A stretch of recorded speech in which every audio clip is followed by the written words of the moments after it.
ಎಲ್ರಿಗೂ ನಮಸ್ಕಾರ. ನಿಮ್ಗೆ ಗೊತ್ತಿರ್ಬೋದು, ಇತ್ತೀಚೆಗೆ ಸೇವಂತಿಗೆ ಕೃಷಿ ಅದರಲ್ಲಿ ಸೆಂಟೆಲದಲ್ಲಿ ತುಂಬ ಪ್ರಾಬ್ಲಮ್ ಸಾಮಾನ್ಯ ಸಮಸ್ಯೆ ಇತ್ತೀಚೆಗೆ ಗಿಡ ಸಾಯ್ತಕ್ಕಂಥ ವಿಲ್ಡ್ ಪ್ರಾಬ್ಲಮ್ನ ಮೀರಿ ಇತ್ತೀಚೆಗೆ ಕೃಷಿಯಲ್ಲಿ ಯಶಸ್ಸು ಕಂಡಿರ್ತಕ್ಕಂಥ ಕೃಷಿಯಲ್ಲಿ ಸೇವಂತಿಗೆ ಕೃಷಿಯಲ್ಲಿ ಆ ರೈತರನ್ನ ಭೇಟಿ ಮಾಡೋಣ, ಮತ್ತಷ್ಟು ಮಾಹಿತಿಗಳನ್ನ ನೇರವಾಗಿ ಅವ್ರನ್ನ ಕಂಡು ಬಂದು ಸೆಂಟೆಲ್ಲ ಸಸಿಗಳು ಬಂದು ಸಾಯೋವಂಥ ಒಂದು ತೊಂದರೆಗಳೆಲ್ಲ ಇರ್ತದೆ.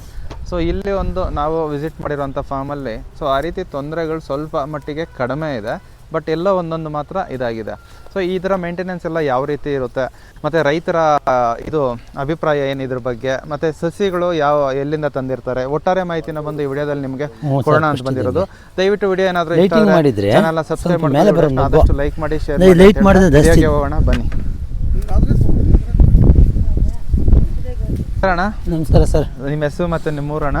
ನಮ್ಮ ಹೆಸರು ಮಂಜು ಅಂತ, ಊರು ಬಂದು ಬೆಳಮಂಗ್ಲ. ಹ್ಞೂ ಸರ್. ಅಣ್ಣ ಎಷ್ಟು ವರ್ಷಗಳಿಂದ ಸೇವಂತಿಗೆ ಕೃಷಿ ಮಾಡ್ತಾ ಬಂದಿದ್ದೀರಾ ಸರ್? ನಾವು ಒಂದು 5-6 ವರ್ಷದಿಂದ ಮಾಡ್ತಾ ಇದ್ದೀವಿ ಸರ್. 5-6 ವರ್ಷದಿಂದ. ಮುಖ್ಯವಾಗಿ ನೀವು ಬೆಳೆಯುವಂಥ ತಳಿಗಳು ಯಾವ್ದು ಅಂತ ಹೇಳ್ಬೋದಾ? ನಾವು ಸೆಂಟೆಲ್ಲನೇ ಬೆಳೆಯೋದು. ಸೆಂಟೆಲ್ಲನೇ? ಹ್ಞೂ ಸರ್. ಬೇರೆ ತಳಿಗಳು ಸರ್? ಬೇರೆ ತಳಿ ಏನು ಬೆಳೆದಿಲ್ಲ ನಾವು ಇನ್ನು. ನಾವು ಬೇರೆ ಸೆಂಟೆಲ್ಲನೇ ಬೆಳೀತಾ ಇರೋದು. ಸೆಂಟೆಲ್ಲ ಇವಾಗ ಜಾಸ್ತಿ ವಿಲ್ಟ್ ಪ್ರಾಬ್ಲಮ್ ಸರ್. ಹೌದು ಸರ್, ಅದ್ರ ಬಗ್ಗೆನೇ ಇವತ್ತೊಂದು ಮಾಹಿತಿ ತಗೊಳ್ಳೋಣ ಅಂತ ಬಂದಿರೋದು ಸರ್ ನಿಮ್ಮ ಹತ್ರ. ಈಗ ನೀವು 5 ವರ್ಷದಿಂದ ಬೆಳೀತಾ ಇದ್ರಲ್ವಾ, ಈ ಹಿಂದೆ ಬಂದು ಈ ರೀತಿ ತೊಂದರೆಗಳು ಕಾಣಿಸ್ಕೊತಾ ಇತ್ತಾ? ಇಲ್ಲ ಸರ್, 2 ವರ್ಷದಿಂದ ಈಚೆನೆ ವಿಲ್ಟ್ ಪ್ರಾಬ್ಲಮ್ ಜಾಸ್ತಿ ಆಗಿರೋದು ಸರ್. ಇದಕ್ಕೆ ಕಾರಣ ಏನಂತ ನಿಮ್ಗೇನಾದ್ರು ನಿಮ್ಮ ಅಭಿಪ್ರಾಯ ಹೇಳೋದಾದ್ರೆ? ಸರ್, ನಾರು ಪ್ರಾಬ್ಲಮ್ ಎಲ್ಲ ನಾರ್ದೇನೋ ಪ್ರಾಬ್ಲಮ್ ಅನಿಸುತ್ತದೆ ನಂಗೆ. ನಾರು ಪ್ರಾಬ್ಲಮ್. ಈಗ ಬೇರೆ ಒಂದು ತಳಿಗಳು ತಗೊಂಡಾಗ ಈ ರೀತಿಯಾದ ತೊಂದರೆಗಳು ಎಲ್ಲೂ ಕಾಣಿಸ್ತಾ ಇಲ್ಲ. ಈಗ ಐಶ್ವರ್ಯ ಆಗ್ಲಿ, ಪರ್ಪಲ್, ಚಾಕ್ಲೇಟು ಇದೆಲ್ಲ ತಗೊಂಡಾಗ ಆ ರೀತಿ ತೊಂದರೆ ಬರ್ತಾ ಇಲ್ಲ. ಬರೀ ಸೆಂಟಲ್ ಮಾತ್ರನೇ ಈ ರೀತಿ ತೊಂದರೆ ಬರ್ತಾ ಇದೆ. ಹೌದು ಸರ್, ಹೌದು ಸರ್. ಈಗ ನಿಮ್ಮ ಅಭಿಪ್ರಾಯದ ಪ್ರಕಾರ ಹೇಳೋದಾದ್ರೆ ಈಗ ಒಂದು ನಾರುಗಳದೇ ಪ್ರಾಬ್ಲಮ್ ಆಗಿರುತ್ತೆ ಅಂತ. ನಾರುಗಳದ್ದು ಅಂತಂದ್ರೆ ಸರ್ ಎಲ್ಲ ತೋಟದಲ್ಲಿ ಹೋಗ್ತಾ ಇದೆಯಲ್ಲ, ಇಲ್ಲಿ ಒಂದೇ ತೋಟದಾಗ ಹಾಕಿದ್ರೆ ಭೂಮಿ ಈಗ ಹೊಸ ನೆಲದಲ್ಲಿ ಹಾಕಿದ್ರೇನು ಹೋಗ್ತಾ ಇದೆ ಅಂತ ಹೇಳ್ತಾರೆ, ಹಳೆ ನೆಲಗಳಲ್ಲಿ ಹಾಕಿದ್ರೇನು ಹೋಗುತ್ತೆ ಸರ್. ಇದು ಹೊಸ ನೆಲನೇ ಆದ್ರೂ ಒಂದೊಂದು ಬಿಟ್ಟಿದೆಯಲ್ಲ ಸರ್, ಪ್ರಾಬ್ಲಮ್ ಅದೇ ನಾರು ಪ್ರಾಬ್ಲಮ್ ಅನ್ಸುತ್ತೆ ಸರ್ ಅದು. Okay sir. ಈಗ ಈ ಒಂದು ಪ್ರಾಬ್ಲಮ್ ನಿಮ್ಗೆ ಗೊತ್ತಿದ್ದು ನೀವು ಇದನ್ನ ಹಾಕಿದೀರಲ್ವಾ, ಸೊ ಮೇಂಟೆನೆನ್ಸ್ ಯಾವ ರೀತಿ ಇತ್ತು ಸರ್ ನಿಮ್ದು ಮೊದಲಿನಿಂದ ಕಡೆ ತನಕ ಹೇಳೋದಾದ್ರೆ? ಸರ್, ನಾವು ಇವಕ್ಕೂ ಗೊಬ್ಬರ ಮಾಮೂಲಿ ಸಾವಯವ ಗೊಬ್ಬರನೇ ಬಿಡ್ತಾ ಇರೋದು. ಮಾಮೂಲಿ ನಾವು ಡ್ರಿಪ್ ಗೊಬ್ಬರ ಒಂಚೂರು ತೋರಿಸಿಲ್ಲ. ಗೊಬ್ಬರ ಬಿಟ್ಟೇ ಇಲ್ವಾ? ಬಿಟ್ಟೇ ಇಲ್ಲ ಸರ್. ಸುಮಾರು ಜನ ಹೇಳ್ತಾ ಇರೋದು ಅದೇ ಒಂದು ಮೇಜರ್ ಆಗಿ ಹೇಳ್ತಾ ಇದ್ದಾರೆ, ಡ್ರಿಪ್ ಗೊಬ್ಬರ ಕೊಟ್ರೆ ಇಮಿಡಿಯೇಟ್ ಆಗಿ ಸ್ಟಾರ್ಟ್ ಇದು ಚೆಕ್ ಮಾಡೋಣ ಅಂತ ಹೇಳ್ಬಿಟ್ಟೆ ಒಂದು ಸರಿ ಮೊನ್ನೆ ಒಂದು ಬರೀ ಅರ್ಧ kg ಮಾತ್ರ ಒಂದು ಇಡೀ ಮಾತ್ರ ಬಿಟ್ಟಾದ್ಮೇಲೆ ಒಂದು 4-5 ಗಿಡ, ಒಂದು 5-6 ಗಿಡನೇ ಹೊರಟಾಗುತ್ತೆ. ಆ ರೀತಿ ಕಾಣಿಸ್ಕೊಂಡಿತ್ತು ಸರ್ ಅದು. ಓಕೆ. ಈಗ ಸ್ನೇಹಿತರೆ, ನೀವು ನೋಡೋದಾದ್ರೆ ಇಲ್ಲಿ ಗಮನಿಸಿ, ಇಲ್ಲಿ ನೋಡಿ ಝೂಮ್ ಮಾಡಿ ತೋರಿಸ್ತಾ ಇದ್ದೀನಿ, ಅಲ್ಲಿ ಒಂದು 2 ಗಿಡ ಮಾತ್ರ ಆ ರೀತಿಯಾಗಿ ತೊಂದರೆ ಆಗಿದೆ, ಗಮನಿಸ್ತಾ ಇರ್ಬೋದು. ಸೊ ನೋಡಿದ್ರಲ್ವ, ಡ್ರಿಪ್ ಗೊಬ್ಬರ ಕೊಡೋದ್ರಿಂದ ಒಂದು ಸ್ವಲ್ಪ ಈ ರೀತಿ ತೊಂದರೆ ಆಗುತ್ತೆ ಅಂತ ಒಂದು ರೈತರ ಮಾಹಿತಿ ಆಗಿರ್ತದೆ. ಓಕೆ ಅಣ್ಣ, ಇದೊಂದು ವಿಚಾರ ಆಯಿತು. ಈಗ ಸ್ಟಾರ್ಟಿಂಗಲ್ಲಿ ಯಾವುದೇ ಒಂದು ಬೆಳೆ ಮಾಡಿದ್ರೇನೋ ತಾಕತ್ತು ಚೆನ್ನಾಗಿ ಮಾಡಬೇಕಾಗ್ತದೆ. ಈಗ ನಮ್ಗೇನಂತ ಹೇಳಿದ್ರೆ, ಈ ಬೆಳೆ ಇಷ್ಟು ಉತ್ಕೃಷ್ಟವಾಗಿ ಬರಬೇಕಂದ್ರೆ ನೆಲಕ್ಕೆ ತಯಾರಿ ತುಂಬಾ ಚೆನ್ನಾಗಿ ಕೊಡಬೇಕಾಗುತ್ತೆ. ಏನೆಲ್ಲ ಗೊಬ್ಬರಗಳನ್ನ ಕೊಟ್ಟಿರ್ತೀರಾ ಸರ್ ಸ್ಟಾರ್ಟಿಂಗಲ್ಲಿ? ನಾವು ಸ್ಟಾರ್ಟಿಂಗು ತಿಪ್ಪೆ ಗೊಬ್ಬರ, ಕೋಳಿ ಗೊಬ್ಬರ, ಆಮೇಲೆ 10-26 ಇಂಡಿ ಕಾಂಪ್ಲೆಕ್ಸ್ ಹಾಕಿದ್ದೀರಿ ಸರ್. ಇಂಡಿ ಕಾಂಪ್ಲೆಕ್ಸ್. Okay sir. ಇದಾದ್ಮೇಲೆ ಈಗ ಮಲ್ಚಿಂಗ್ ಪೇಪರ್ ಅನ್ನೋದು ಬಳಕೆ ಮಾಡೋದು ಒಳ್ಳೇದಂತೀರಾ? ಹೆಂಗ? ಒಳ್ಳೆ ಸರ್. ಕಳೆ ನೀರು ಕಂಟ್ರೋಲ್ ಆಗುತ್ತೆ. ಮಲ್ಚಿಂಗ್ ಪೇಪರಲ್ಲಿ ಹೂವು ಕ್ವಾಲಿಟಿ ಬರುತ್ತೆ. ಮಾಮೂಲಿ ನೆಲದ ಮೇಲೆ ಕ್ವಾಲಿಟಿ ಬರಲ್ಲ.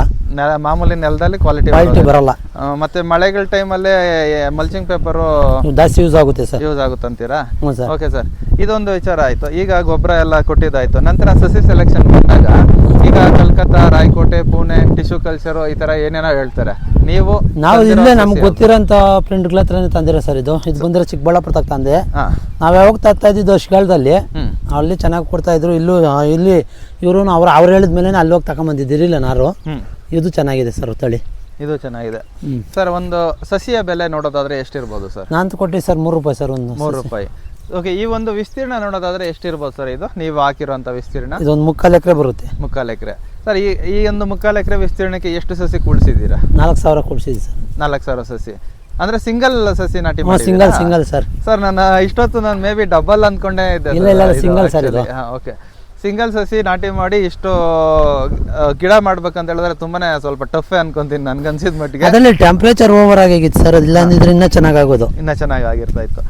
ಮತ್ತೆ ಸರ್ ಏನಣ್ಣ, ಸೀಸನ್ ಅಲ್ಲ, ಈಗ ಒಂದು ಸಿಂಗಲ್ ಸಸಿ ನಾಟಿ ಮಾಡಿದ್ದೀರಾ. ಅಂತರಗಳು ನೋಡೋದಾದ್ರೆ ಸಾಲಿಂದ ಸಾಲಿಗೆ ಎಷ್ಟು ಕೊಟ್ಟಿರ್ತೀರಾ ಸರ್? ಇದು ಸಾಲಿಂದ ಸಾಲಕ್ಕ 5.5 ಇಂದ 6 ಅಡಿ. ನಾನು ಈ ಸರಿ 5.5 ಮಾಡಿದ್ದೀನಿ. 5.5 6 ಅಡಿ ಮಾಡಿದ್ರು ಉತ್ತಮ.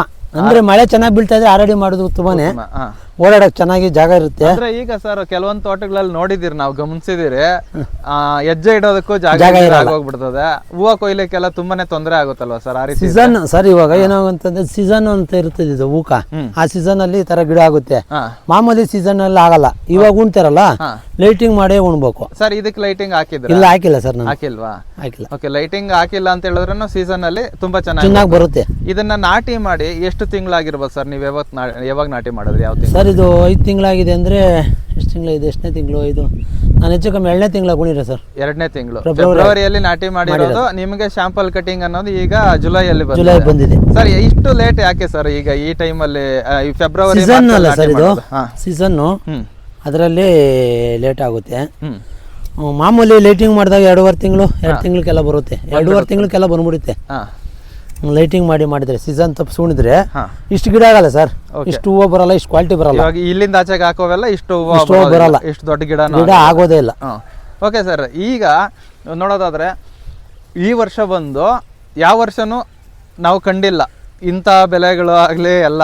ಸರ್ ಏನಿರ್ಬೋದು ಕಾರಣ ಅಂತೀರಾ ಇದಕ್ಕೆ? Sir wilt problem sir. Wilt problem ಅಂತೀರಾ? ವಿಲ್ಟ್ ಪ್ರಾಬ್ಲಮ್, ಅದರಲ್ಲಿ ಟೆಂಪರೇಚರ್ ಓವರ್ ಇರೋದಕ್ಕೆ ಎಲ್ಲಿ ಹೂವು ಓಪನ್ ಆಗ್ತಾ ಇಲ್ಲ. ಇಷ್ಟೊತ್ತಿಗೆ 3 ತಿಂಗಳಿಗೆಲ್ಲ ಓಪನ್ ಆಗ್ಬಿಡೋದು. ಟೆಂಪರೇಚರ್ ಓವರ್ ಆಗಿರೋದಕ್ಕೆ ಗೊತ್ತಾರೆ, ಮಳೆ ಇಲ್ಲ ಸರ್. ಹೌದು, ಯಾವುದಕ್ಕೂ ಮಳೆ ಈ ವರ್ಷ ತುಂಬಾನೇ ತೀರಾ ಕಡಿಮೆ ಆಗಿದೆ. ಓಕೆ ಸರ್, ಇದೆಲ್ಲ ಆಯ್ತು ಸರ್. ಈಗ ನಾರ್ಮಲ್ ಆಗಿ ಡ್ರಿಪ್ ಗೊಬ್ಬರ ಕೊಡೋದಿಲ್ಲ, ಬಟ್ ಗಿಡಕ್ಕೆ ತಾಕತ್ ಬೇಕಾಗ್ತದೆ. ಸೊ ಅದಕ್ಕೆ ಯಾವ ರೀತಿಯಾದ ಗೊಬ್ಬರಗಳಿಗೆ ಹೋಗ್ತದೆ ಸರ್? ನಾನು ವಿಜಯಪುರದಲ್ಲಿ ಇದು ಗಿಡ ಹೋಗೋದಕ್ಕ ಆಮೇಲೆ ಇದ್ರಕ್ಕೂ ಅಂತ ಹೇಳ್ಬಿಟ್ಟು ಯಾರೋ ಅಂಬರೀಷ್ ಅಂತ ಇದ್ರು ನಮ್ಮ ಫ್ರೆಂಡು, ಅವ್ರು ಕೇಳ್ಕೊಂಡು ತಗೊಂಬಂದು ಬಿಟ್ಟಿದ್ದೀನಿ. ನಾನೆಲ್ಲ ಮಾಮೂಲಿ ಸಾವಯವ ಗೊಬ್ಬರ ಅವ್ರೇನೇ ಬಿಟ್ಟಿರ ಸರ್. ಸಾವಯವ ಗೊಬ್ಬರನೇ ಬಳಕೆ ಮಾಡಿ, ಕೆಮಿಕಲ್ಗೆ ಹೋಗ್ಲಿಲ್ಲ. ಕೆಮಿಕಲ್ ಹೋಗಿದ್ರೆ ಒಂದು ಗಿಡ ಇರ್ತಾ ಇರಲ್ಲ ಸರ್. ಎಷ್ಟು ದಿನಗಳಿಗೊಮ್ಮೆ ನೀವು ಇವಾಗ ಒಂದು ಸಾವಯವ ಗೊಬ್ಬರ ಆಗ್ಲಿ ಎಷ್ಟು ದಿನಕ್ಕೊಮ್ಮೆ ಕೊಡ್ತಾ ಇರ್ತೀರಿ? ಒಂದು ವಾರಕ್ಕೊಂದ್ಸರಿ ಕೊಡ್ತಾ ವಾರಕ್ಕೊಂದ್ಸರ್ತಿ. ಇನ್ನು ಸರ್ ಮುಖ್ಯವಾಗಿ ಬೇಸಿಗೆ ಅಂದ್ರೇನೆ ಸೇವಂತಿಗೆ ಗಿಡದಲ್ಲಿ ಕಾಡುವಂಥ ಪ್ರಾಬ್ಲಮ್ ಅಂದ್ರೆ ಥ್ರಿಪ್ಸು. ಸರ್ ಈ ಥ್ರಿಪ್ಸ್ನ ಹತೋಟಿಯಲ್ಲಿ ಇಟ್ಕೊಳ್ಳೋದಕ್ಕೆ ಏನ್ ಮೇಂಟೆನೆನ್ಸ್ ಮಾಡ್ತೀರಿ? ಚೆನ್ನಾಗಿ ಹೊಡೆದಿರಿ ಸರ್ ಮದ್ದು. ಎಷ್ಟು ದಿನಕ್ಕೊಮ್ಮೆ ಮಾಡ್ತೀರಾ? ವಾರಕ್ಕೊಂದ್ಸರಿ ಮಾಡಿದಿರಿ ಸರ್. ವಾರಕ್ಕೊಂದ್ಸರ್ತಿ ಮಾಡಬೇಕು. ಇಲ್ಲ ಅಂತ ಹೇಳಿದ್ರೆ ಹೂವು ಕ್ವಾಲಿಟಿ ಟೆಂಪರೇಚರ್ ಓವರ್ ಆದ್ರೆ ವಾರಕ್ಕೊಂದ್ಸರಿ ಮಾಡಬೇಕು. ಇಲ್ಲ ಅಂತಂದ್ರೆ ಡ್ರಿಪ್ಸ್ ಜಾಸ್ತಿ ಪ್ರಾಬ್ಲಮ್. Okay sir. ಹೂದು ಇಲ್ಲಿ ನೋಡಿ ಮೊಗ್ಗಲೆಲ್ಲ ಬ್ಲಾಕ್ ತರ ಆಗ್ಬಿಡ್ತದೆ. ಬ್ಲಾಕ್ ಆಗ್ಬಿಡುತ್ತೆ. ಅವಾಗ ಕ್ವಾಲಿಟಿ ಬರಲ್ಲ. ಮಾರ್ಕೆಟ್ ಅಲ್ಲಿ ಕ್ವಾಲಿಟಿ ಅವರು ಹೂ ಮಾರೋರು ಸುತ್ತು ನೋಡೋದು ಹಿಂಗ್ ತೆಗೆದು ಇದು ನೋಡ್ತಾರೆ ಸರ್. ಇದು ಇದೇ ನೋಡೋದು ಅವರು. ಡ್ರಿಪ್ಸ್ ಐತೆ ಇಲ್ಲ ಅಂತ. ಡ್ರಿಪ್ಸ್ ಇಲ್ಲ ಅಂತಂದ್ರೆ ನೋಡಿ ಈ ತರ ಇರುತ್ತೆ. ಡ್ರಿಪ್ಸ್ ಇದ್ರೆ ಜಾಸ್ತಿ ಬ್ಲಾಕ್ ತರ ಆಗಿರ್ತದೆ, ರಸ ಎಲ್ಲ ಏರ್ಬಿಡುತ್ತದೆ ಸರ್. ಅಂದ್ರೆ ನಾವು ಎಲ್ಲ ಮಾಲೂರಲ್ಲಿ ತಂದಿರೋದು ಹರೀಶ್ ರೆಡ್ಡಿ ತಗ ಔಷಧಿಗಳೆಲ್ಲ ಚೆನ್ನಾಗಿ ಕೊಡ್ತಾರೆ. ಎಲ್ಲ ಕಂಪ್ನಿಗೆ ಕೊಡ್ತಾರೆ. ಬಯಾನ್ ಕಂಪ್ನಿ, ಸಿಂಡೆಂಟ್ರಾ ಕಂಪ್ನಿದೇ ಕೊಡ್ತಾರೆ. ಮಾಮೂಲಿ ಲೋಕಲ್ ಏನು ಕೊಡಲ್ಲ ಅವರು. ಓಕೆ. ಇಂಪಾರ್ಟೆಂಟ್ ಬಯರ್ ಕಂಪ್ನಿದು, ಸಿಂಡೆಂಟ್ರಾ ಕಂಪ್ನಿದೇ ಇಂಪಾರ್ಟೆಂಟ್ ಮದ್ದು ಸರ್. ಮದ್ದುಗಳು ಯಾಕಂದ್ರೆ ರಿಸಲ್ಟ್ ಇರೋಂಥದ್ದನ್ನೇ ಯೂಸ್ ಮಾಡೋದು ಒಳ್ಳೇದು. ಕೊಯ್ಲಾಗಿರುತ್ತೆ ಸರ್ ಇದು 5ನೇ ಕೊಯ್ಲು.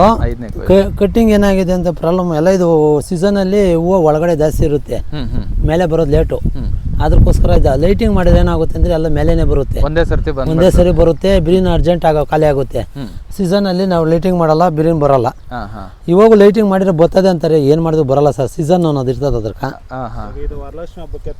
ತುಮಕೊಯ್ಲು ಇರುತ್ತೆ ಸರ್. ವರಲಕ್ಷ್ಮಿ ಹಬ್ಬಕ್ಕೆ ಬರುತ್ತೆ. Okay sir. ಸರ್ ಈಗ ನಿಮ್ಗೆ ತಿಳಿದ ಪ್ರಕಾರ ಇವಾಗ ಮಾರ್ಕೆಟ್ಗೆ ಹೋಗ್ತಾ ಇರ್ತೀರಾ, ಬರ್ತಾ ಇರ್ತೀರಾ, ಪ್ರೈಸಸ್ ಇನ್ನ ಎಷ್ಟು ದಿನ ಈ ರೀತಿ ಇರಬಹುದು, ಸಿಗಬಹುದು ರೈತರಿಗೆ? ಪ್ರೈಸ್ ಹೇಳಕ್ ಆಗಲ್ಲ ಸರ್. ಅನುಭವದ ಪ್ರಕಾರ ಪ್ರೈಸ್ ಹೇಳಕ್ಕೆ ಆಗಲ್ಲ. ಒಂದಿಂದ ಡೌನ್ ಆಗ್ತದೆ, ಒಂದಿಂದ ರೈಸ್ ಆಗುತ್ತೆ, ಹೇಳಕ್ಕೆ ಆಗಲ್ಲ. ಪ್ರೈಸ್ ಹೇಳಂಗಿದೆ, ಪ್ರೈಸ್ ನಾವ್ ಹೇಳಂಗಿದ್ರೆ ಎಲ್ಲ ನಾವೇ ಮಾಡ್ಬೋದಾಗಿತ್ತು ಯಾವ ಟೈಮಿಗೆ ಪ್ರೈಸ್ ಬರುತ್ತೆ ಅಂತ. ಒಟ್ನಲ್ಲಿ ಸರ್ ಈ ಸರಿ ರೇಟ್ ಜಾಸ್ತಿ ಇರುತ್ತೆ. ರೈತರಿಗೆ ಯಾವಾಗ್ಲೂ ಈ ತರ ಸಿಗೋದಿಲ್ಲ.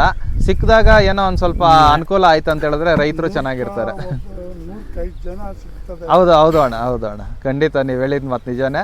ಓಕೆ ಅಣ್ಣ, ಈ ಬೆಳೆ ಇದೇ ರೀತಿನೇ ನೀಟಾಗಿ ನೋಡ್ಕೊಳ್ಳಿ.